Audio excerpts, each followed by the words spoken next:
Greetings everyone! Let's take a look at adding and subtracting rational expressions, part 1. You'll definitely want to take a few notes so that you're ready to go for class. Our objective during this time is to learn how to simplify rational expressions accurately.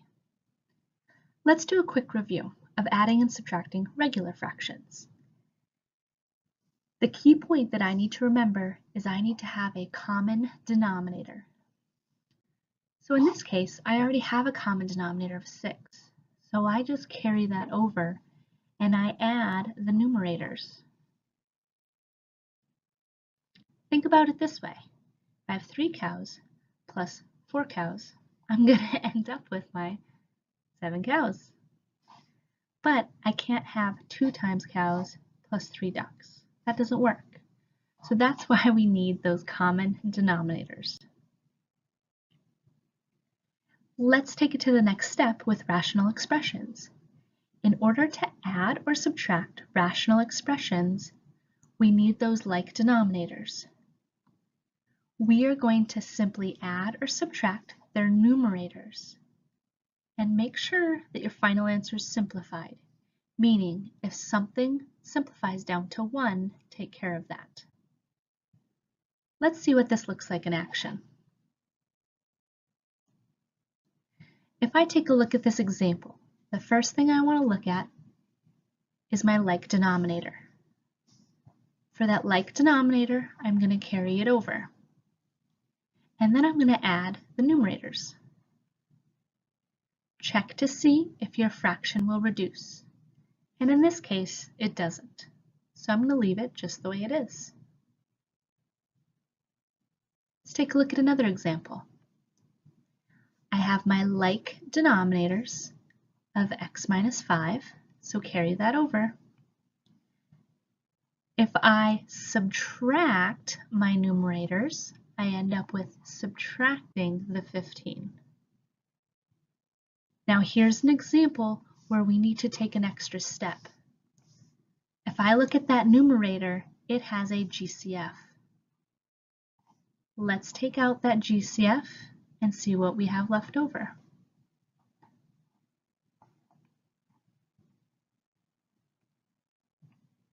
When I take out a 5, I have a 2x minus 3 remaining and an x minus 5 in the denominator. In this case, nothing cancels, but you don't want to make that assumption. You want to make sure to take GCF out or factor to make sure nothing cancels. Take a look at this one. I have my common denominator, but you'll notice it's a trinomial. So we are going to want to factor that. So let's take care of our denominator, and I'm going to factor that over here. Got negative 28 and negative 3. Think of your factors of 28 that have a difference of 3. And in this case, it's going to be 7 and 4. It has to add to be negative 3 and multiply to be negative. So be careful of your signs. That leaves me with x squared minus 7x plus 4x minus 28. Let's group x with an x minus 7. Take a positive 4 out. Watch your signs there. X minus 7 simplifies down to x plus 4, x minus 7. That is my common denominator. So I'm going to carry that denominator over. So I now have that common denominator of x plus 4, x minus 7. Let's take a look at our numerator. We have x squared minus 12 minus x. The reason why I'm showing you these parentheses is to make note of what we need to do with that subtraction sign. We are subtracting both of these. So I actually have subtract 12 plus x. Okay, make sure you're careful when you're subtracting. Bring that common denominator down. If I look at that numerator, it is a trinomial.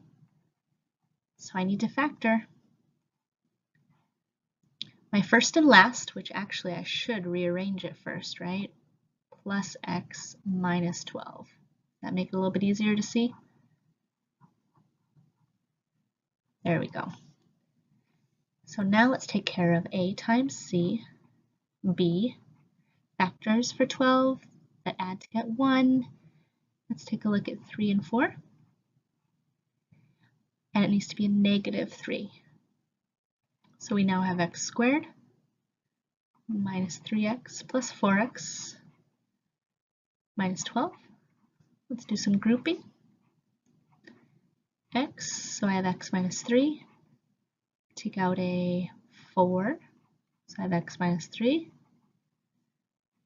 X minus 3 and x plus 4 are my factors. Okay, so let's continue over here. My new numerator is x minus 3 and x plus 4. Okay, that's the work I did in green.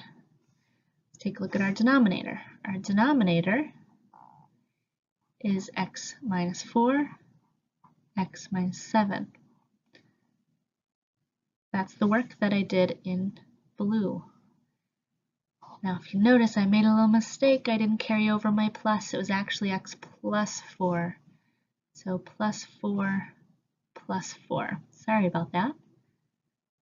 But it's good. I knew I needed to check my work because nothing canceled, which is pretty rare. So by checking my work, I realized I forgot my sign because now those factors of x plus 4 cancel. And my final solution is x minus 3 over x minus 7.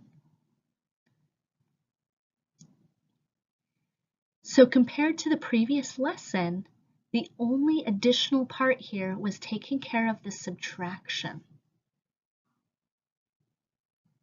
The factoring we've been doing, the simplifying or reducing down we've been doing. The only additional part was subtracting. So make sure you take your time with those signs. Let's take a look here. If I look at my numerator, I'm going to add those, x squared plus x. I can't add those because they have different exponents. And my common denominator. Let's take care of some factoring. I'm going to take care of the numerator.